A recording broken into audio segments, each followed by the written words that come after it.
안녕하십니까, 이용태입니다. 이번 시간에는 움직임을 추적하는 트랙 모션에 대해서 살펴보도록 하겠습니다. 트랙 모션은 비디오 클립의 특정한 객체의 움직임을 추적을 해서 다른 이미지와 합성을 할 때 사용이 되는 트랙 모션은 애프터 이펙트 CS6가 되면서 아주 다채롭게 진화가 됐습니다. 첫 번째 강좌였던 애프터 이펙트 CS6 신기능에서 설명을 했듯이 모션 트랙 전문 툴인 모카를 애프터 이펙트 메뉴에서 사용할 수 있게 되었고요. 그 밖에 트랙 카메라를 통해서 3D 모션을 트래킹해서 3D 텍스트와 합성을 할 수 있게 되었습니다. 지금 살펴본 기능은 애프터 이펙트 CS6 신기능에 대한 강좌에서 설명을 했기 때문에 이번 시간에는 그냥 넘어가고요. 이번 시간에는 모션 트래킹과 관련된 기능이죠. 워프 스테빌라이저를 사용을 해서 흔들리는 영상을 진정시켜주거나, 그리고 트랙 모션을 사용을 해서 피사체의 움직임을 추적해서 다른 이미지와 합성하는 방법 살펴보도록 하겠습니다. 먼저 작업에 사용할 몇 개의 파일을 불러옵니다. 비디오 폴더에 고란이라는 파일과 그 다음에 애니메이션 파일, 그리고 스마트폰을 불러옵니다. 여기 적용이 됐고요. 계속해서 이번에는 이미지 폴더로 들어가서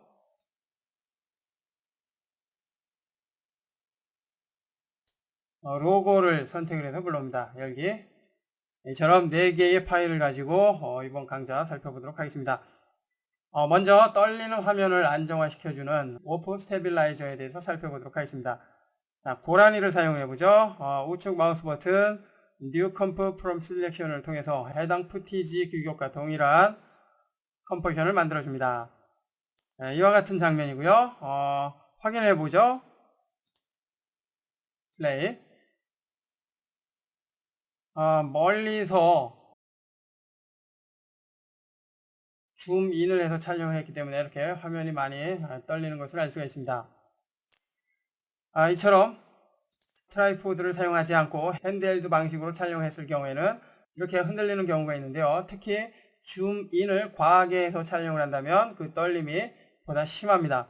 이와 같은 떨림이 있는 화면을 안정화시켜주기 위해서 사용을 하는 워프 스테빌라이저는 이전 버전보다 진화돼서 아주 심하게 흔들리는 화면도 안정화시켜 줄 수 있습니다. 적용을 해보죠. 적용을 하면 이와 같이 Analyzing in Background 스텝을 통해서 흔들림을 안정화시켜주는 작업이 진행이 됩니다. 자동으로 흔들림을 안정화시켜주기 때문에 특별한 설정이 필요 없고요. 안정화 작업이 끝났고요. 이제 확인을 해보죠. 이전에는 상당히 많이 흔들렸었는데요. 플레이. 어떻습니까? 흔들림이 거의 보이지 않는군요. 카메라의 움직임은 있지만 떨리는 것이 아니라 팬을 하는 것처럼 아주 서서히 움직이죠. 자, 이처럼 흔들림이 심한 장면일 경우에 워프 스테빌라이저를 사용을 해서 떨림이 없는 화면을 만들어 보십시오. 이 또한 비디오 영상의 움직임을 추적을 해서 움직이는 거리값을 계산을 해서 안정화 시켜주는 것이기 때문에 트랙 모션과 관련이 있죠. 계속해서 이번에는 화면에 움직이는 특정 객체를 추적을 해서 다른 이미지와 합성하는 방법 살펴보도록 하겠습니다. 하나의 파일이 안 불러졌네요. 다시 하나 불러오기 위해서 비디오 자동차 파일을 불러옵니다. 여기 적용이 됐고요. 역시 같은 규격의 컴포지션을 만들어주기 위해서 New Comp from Selection 선택을 해줍니다. 확인을 해보면 이와 같은 장면인 거 알 수가 있습니다. 이전에도 살펴본 적 있죠? 자, 여기에서 뒤쪽에서 움직이는 요 탑차죠. 탑차의 상표를 다른 상표로 바꿔주기 위해서 지금과 같은 트랙 모션 작업이 필요한데요. 이처럼 움직이는 특정 객체의 트랙 모션을 사용해서 다른 이미지와 합성을 할 때 지금의 트랙 모션은 아주 유용하게 사용됩니다. 자, 그렇다면 트랙 모션을 사용하기 위해서 먼저 시작점으로 이동을 해주고요. 그 다음에 해당 레이어를 선택합니다. 애니메이션 메뉴에서 트랙 모션을 선택을 합니다. 그러면 기본적으로 원포인트 트랙 모션 상태로 적용이 됐고요. 지금의 이 원포인트는 단순히 지금처럼 평면으로 움직이는 피사체의 트래킹 작업을 하기 위해서 사용이 됩니다. 자, 바깥에 있는 영역은 트래킹 영역, 즉 움직이는 피사체의 이동 범위를 설정을 해줄 수 있고요. 그 다음에 안쪽에 있는 사각형은 움직이는 피사체의 정점이 되는 그 영역을 지정을 할 때 사용이 됩니다. 그리고 안쪽에 열십자 모양의 포인트는 트래킹 후에 적용되는 이미지가 배치될 위치를 지정을 해 줍니다. 그렇다면 이동을 해서 트래킹이 될 그 지점으로 이동을 해 줍니다. 현재는 자동차의 모습이 살짝 보이죠. 움직이는 이 위치가 정점으로 사용이 돼야 되겠고요. 그 다음에 자동차 크기를 계산을 해서 이만큼 보다 이렇게 넓게 해 줍니다. 됐나요? 그리고 트래킹이 끝난 후에 적용될 이미지의 위치 잡아줘야 되는데요. 자, 여기 로고에 적용이 돼야 되겠죠. 로고에 적용이 돼야 되기 때문에 자동차 옆면에 있는 이 상표에 적용이 돼야 되기 때문에 일단 대충 여기까지만 해줍니다. 현재는 보이지 않기 때문에 자, 이렇게 해주는 것입니다. 이제 트래킹을 해주기 위해서 트래킹이 시작이 되는 시작점으로 이동을 해주고요. 그 다음에 트래커 패널로 이동을 해줍니다. 트랙 카메라가 있고요. 3D 모션을 만들 때 사용이 되죠. 그리고 워프 스테빌라이저는 떨리는 장면을 안정화시켜 줄 때 사용이 되고요. 그리고 트랙 모션은 지금과 같은 작업을 할 때 사용이 됩니다. 그리고 스테빌라이저 모션은 단순히 피사체의 움직임을 트래킹할 때 사용이 되고요. 아래쪽에 모션 소스가 있는데요. 트래킹에 사용이 되는 소스죠. 그리고 커런트 트랙은 현재 사용이 되는 트래커를 선택을 할 수가 있습니다. 여러 번 트래커를 한다면 여기에 커런트 트래커에 트래킹된 목록이 쭉 나타나겠죠. 최종적으로 사용할 트래커를 선택을 해주면 됩니다. 그리고 트래커 타입이 있는데요. 현재는 트랜스폼, 즉 평면의 움직임을 트래킹할 때 사용이 되고요. 그 밖에 스테빌라이즈는 흔들리는 영상을 진정화시켜 줄 때 사용이 됩니다. 그리고 패러렐 커너피는 4개의 포인트를 사용을 해서 각각 4개의 정점을 통해서 변화되는 움직임을 트래킹 해줄 수 있고요. 그리고 퍼스펙티브 코너피는 피사체의 움직임이 단순히 평면으로 움직이는 것이 아니라 이렇게 원근감, 즉 입체감 있게 움직인다면 그 움직임을 트래킹할 때 사용이 됩니다. 그리고 라우는 단순히 트래킹을 위해 사용이 되고요. 라우를 통해서 트래킹하면 커런트 트랙에 적용이 되는데요. 최종적으로 선택을 해서 다른 이미지 레이어에 적용을 할 수가 있겠죠. 지금은 트랜스폼을 사용을 해줘야 되겠죠.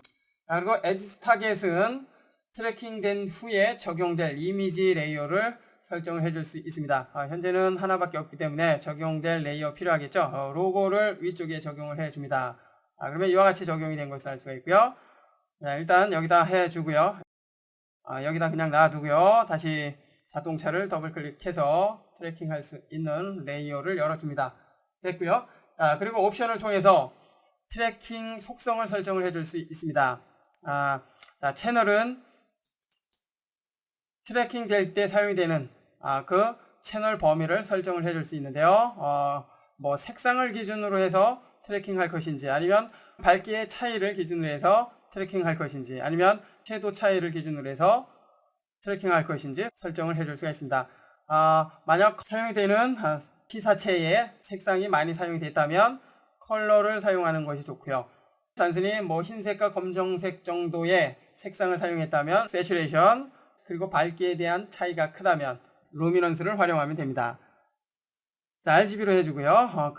그리고 나머지 옵션은 디테일한 트래킹을 위해서 설정하는 옵션들인데요. 작업 상황에 따라서 달라지기 때문에 만약 트래킹이 성공적으로 이루어지지 않았다면 지금의 옵션들을 바꿔가면서 트래킹을 해 보십시오.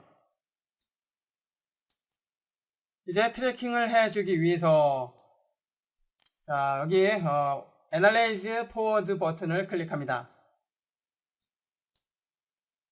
자, 트래킹이 진행이 되고 있고요. 현재는 자동차의 움직임에 맞게 정확하게 트래킹 되는 것을 알 수가 있습니다. 만약 트래킹 되다가 트래킹 영역에서 벗어난다면 그 지점에서 정지를 한 후에 거기부터 다시 트래킹을 해주는 것이 좋겠고요. 트래킹 되다가 범위에서 벗어났다는 것은 뭔가 문제가 있기 때문에 옵션을 통해서 새롭게 설정을 한 후에 트래킹을 해야 할 것입니다.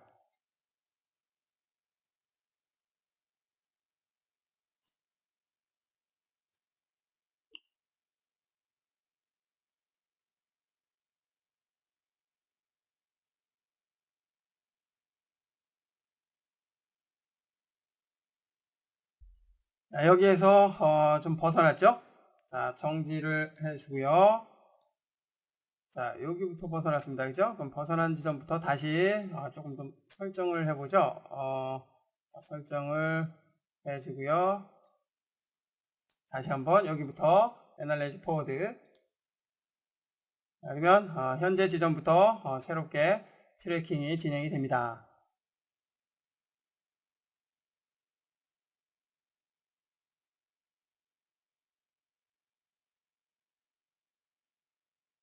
범위가 넓어졌기 때문에 그만큼 트래킹 되는 속도도 느려졌죠.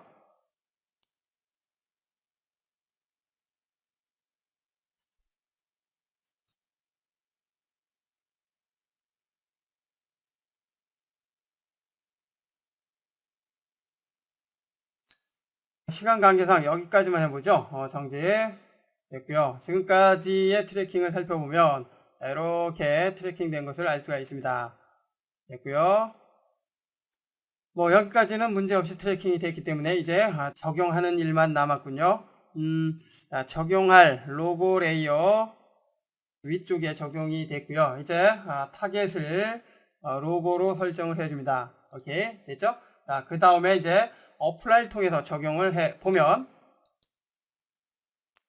어플라이 디멘션스 설정 창이 나타났는데요. 어떤 축을 기준으로 해서 적용을 할 것인지 설정을 해줄 수 있습니다. XY 모두 사용을 할 것이기 때문에 XY 사용을 하고요. 만약 X축으로만 사용할 거다 그러면 X 원리, Y축으로만 사용할 거다 그러면 Y축, Y 원리로 해주면 되겠죠. 오케이. 적용이 됐습니다. 적용 후의 모습을 보니까 애프터 이펙트 로고가 탑차 로고를 덮어 씌운 것을 알 수가 있습니다. 이제 확인을 해보면 트래킹된 그 상태 그대로 적용이 된 것을 알 수가 있습니다. 이처럼 움직이는 피사체에 트래킹을 한 후에 그 위에 적용될 이미지를 트래킹 경로로 사용을 하면 지금처럼 다른 이미지와 대체할 수 있다는 거 알 수가 있었습니다. 여기에서는 로고의 크기가 너무 크기 때문에 스케일을 통해서 좀 작게 해주는 것이 필요하죠. 이렇게 작게 해주고요. 조금 확대를 해봅니다. 스페이스바를 눌러서 이동을 해주고요. 그 다음에 크기 조절을 해줍니다. 현재 로고가 적용된 위치가 정확하게 탑차 옆면에 있는 자동차 옆면에 있는 상표를 가리지 못하고 있기 때문에 위치를 다시 한번 잡아줘야 되는데요. 포지션을 선택을 합니다. 그럼 모든 키프레임이 선택이 된 상태고요. 특정 키프레임으로 이동을 한 후에 한 번에 이렇게 이동을 해주면 모든 키프레임에 영향을 주기 때문에 이렇게 항상 덮어 씌운 로고의 위치가 항상 같은 위치에 적용이 됩니다.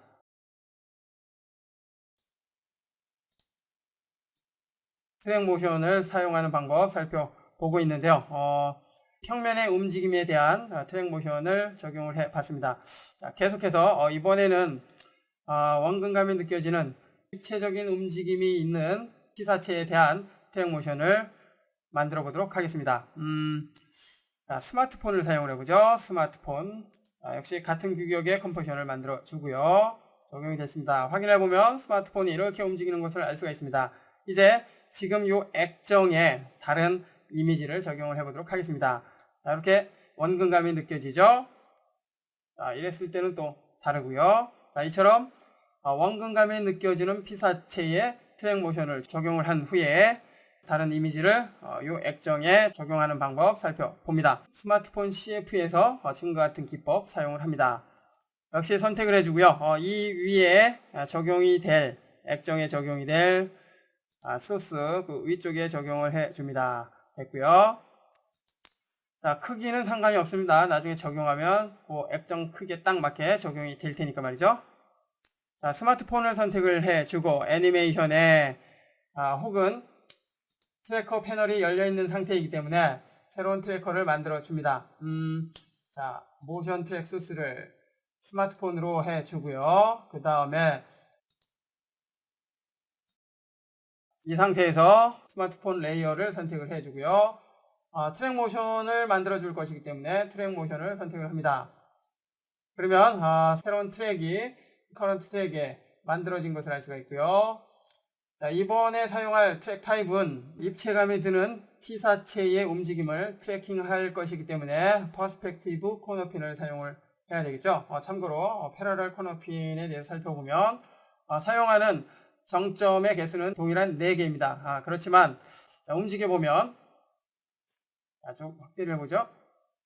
움직여보면 요 반대 대칭이 되는 정점 또한 같이 이렇게 움직이는 것을 알 수가 있습니다. 지금처럼 원근감이 느껴지는 이 피사체에는 사용을 할 수가 없죠.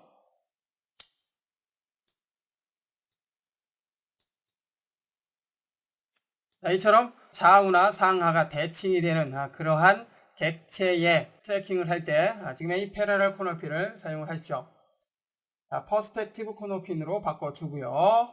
자, 이제 트래킹할 시간으로 이동을 해주고요.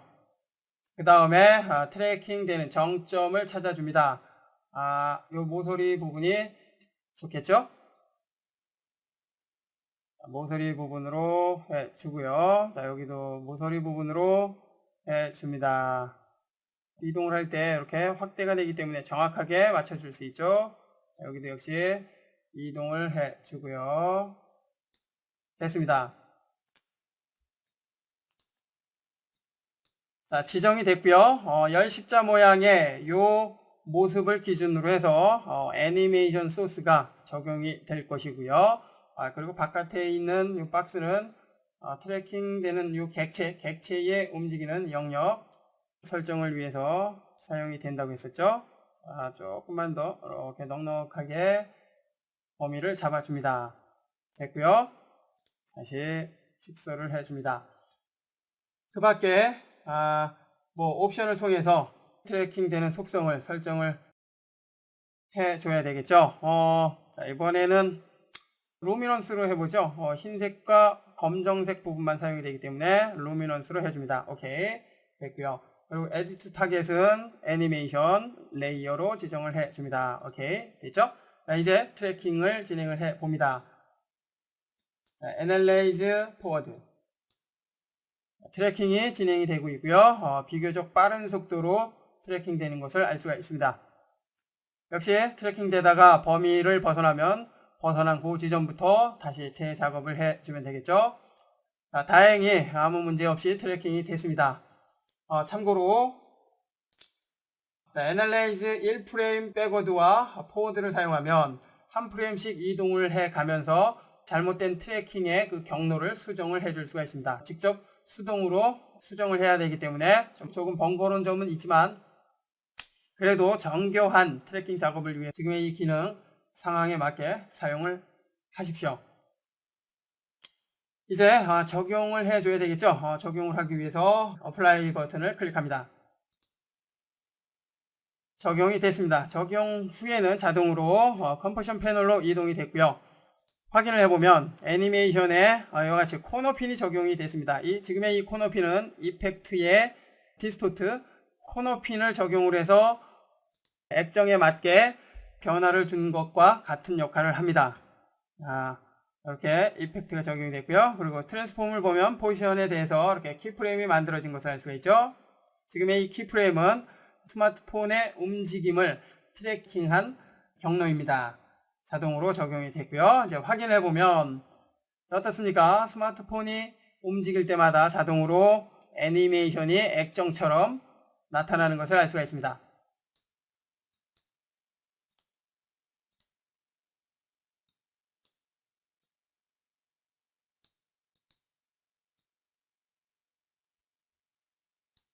비교적 정확하게 트래킹된 것을 알 수가 있죠.